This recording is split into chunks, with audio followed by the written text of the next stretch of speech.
What's up, Rule Breaker? In this video, I want to talk to you about what it really takes to start earning a consistent $2,000 to $5,000 of revenue in your business every single month. In more than 6 years of running my own business, I have had enough time to watch a lot of people succeed, but also a lot of people struggle and wind up giving up. And look, I think we all go through times where we struggle to make our businesses create the results that we desire and consider throwing in the towel. Some struggle is absolutely normal and even necessary. But chances are, if you've been going at this business thing for a little while and you are still not making consistent revenue in your business every single month, you might be struggling more than necessary. If so, that's okay. Don't worry. I totally did the same thing when I started my business. The good news is that you are in the right place, because this video is all about how to get off that struggle bus and start earning that consistent $2,000 to $5,000 per month so that you can hit your revenue goals for the year. If we haven't met yet, I'm Courtney Johnston, founder of the Rule Breakers Club and my signature program, Yay for Clients,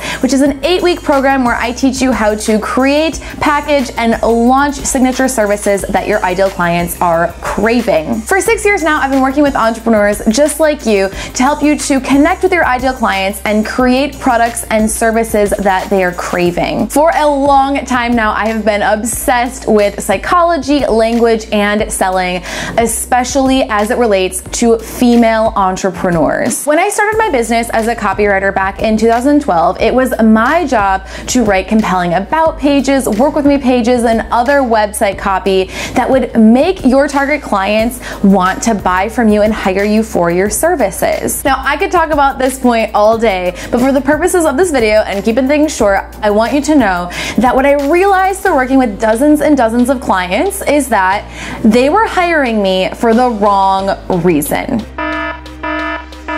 You see, I would have photographers, life coaches, business coaches, health experts, energy workers, stylists, bloggers, law of attraction coaches, graphic designers, social media experts, etc.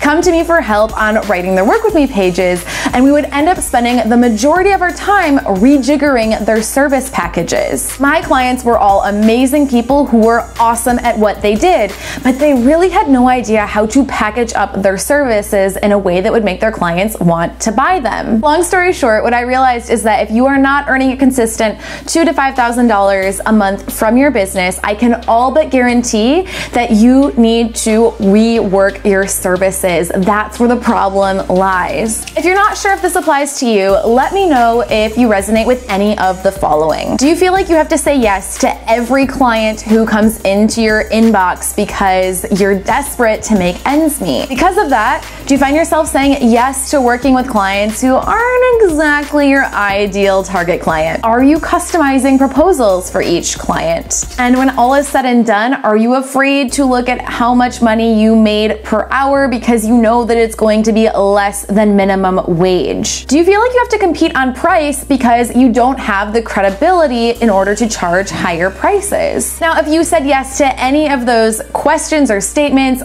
I want to reiterate that you are in the right place, my friend. I'm going to help you out right here in this video. The first step is to take a deep breath and let go of the resentment you feel for your business not being at the point you want it to be, any jealousy you feel towards other entrepreneurs who you perceive as making it or getting there faster than you, and the frustration that you feel because you want it so bad and you know you're capable of making it happen. It is time to hit the reset button, and don't worry, this doesn't mean burning down and forgetting everything you've already created. Even if your business feels like a hodgepodge and you know that your services aren't working, that is not what's necessary right now. The first thing we're gonna do is go back in time. I want you to close your eyes and I want you to remember that time when you decided that you were going to start your own business. Do you remember what it felt like when you decided to start your business in the first place? In his book, The E-Myth Revisited, awesome business book, by the way, I highly recommend it, Michael E. Gerber refers to this as the entrepreneurial seizure. That's that moment where you're crazy enough to think, you know what? I can do this better myself. I'm gonna run my own business. If you have some time after watching this video, this is a great topic to journal on, because remembering that feeling, that energy, that why that made you decide to start the business in the first place is a nucleus of renewable energy that you can always go back to during hard times and difficult moments in your business. So maybe like me, you got a glimpse of the location independent lifestyle and you thought, this is what I want. Or maybe you were working at a job and got sick and tired of having to ask for sick days. A concept that I will never understand. Maybe you experienced a life-changing event that gave you an intense amount of clarity about what really matters in life. Perhaps you got married, started a family, or made some other big life change and realized that entrepreneurship would be a great way to create your ideal lifestyle, or maybe it was any combination of these things. When I started the Rule Breakers Club back in 2011, I was living in a rooftop apartment in Paris with a view of the Eiffel Tower, of course. And I remember thinking to myself, if I could only make $30,000 a year from this business forever, that would be amazing. Now, at this point, my business has surpassed that revenue goal many times over, but I still reference that moment as my renewable energy source because it was that entrepreneurial seizure when I decided that I was going to go into business full-time for myself. It's when I knew that I needed to go into entrepreneurship to have the freedom I desired, to do the creative work that I wanted, and live in different countries. And it's remembering that moment that inspires me to wake up every single morning to this day. So here's what happens. Right after this entrepreneurial seizure, we go straight to Google. We start picturing ourselves on Oprah. We start researching everybody in our industry to see what they're offering and how they're doing things. And what we wind up doing is creating packages and services that are the average of everybody else's packages and services, except cheaper. Tell me if I'm wrong. This is the first major mistake that new business owners make. And it's a mistake because when you create packages that are the average of everybody else, you end up getting people who are comparing you to everybody else. You get price shoppers. You end up in proposal wars, begging for scraps, and making pennies on the hour. If you are sick of saying yes to projects because you just desperately need the money, say aye. The worst part about this is that you wind up customizing your proposal and giving in to the client's every whim. And I want to talk about this customizing thing for a second because it tends to be a hot button issue for my clients and students. Think about if you were shopping for a wedding dress or a house. Which version do you think would be more expensive? The standard version or the custom version? If I was to order a custom wedding dress, would that be more or less expensive than one that's off the rack? If I was going to create a custom house, do you think that would be more or less expensive than buying one of the models that are already out there? They'd be more expensive, right? And this is for good reason. When you customize a project, it requires tons more hours of manpower and work and effort and creativity. This means that when you write custom proposals for average sized clients with tiny little budgets, you're really cheapening your work. When you become a Jane of all trades like this, a yes woman who goes after every scrap you can get, it's gonna make it really hard for you to get known for anything and get real momentum and traction in your business. Now, if this is where you're at, don't worry. This is not such a big mistake that you can't recover from it. In fact, myself included and every entrepreneur I know has made this mistake in the past. What we're going to talk about now is how to course correct. Are you ready? So instead of customizing projects and going after every client who has any kind of money to spend, we're going to talk about helping you to find a unicorn problem that you can solve. So, unicorn problem, what is that? Well, I've got a definition for you and you're going to want to write this down because every word matters. A unicorn problem is a problem that you can solve with your expertise that your target market is begging for help with. So there's three parts to this definition, and let's go over each of those right now. The first part is that it needs to be something in your expertise. Now, we don't have time to dive deep into this part in this video. What I found is that most people, by the time they come to me, they've already done a lot of work on their passion and their strengths and don't really need to go into those exercises too much. However, if that is something you're interested in, I do have exercises on this in Yay for Clients if you decide to join us. But let's just say that you know your strengths, your passion, passions, your expertise. And step number 2 then is to know your target market. You cannot possibly create a service if you don't know who you're trying to help. And then step number 3 is that you need to pick a problem to solve that target market is craving to have solved, that they already want to have solved. So let's dive into steps 2 and 3, because this is where the juiciest part is. This is where if you get this part right, you are going to soar ahead of your competition.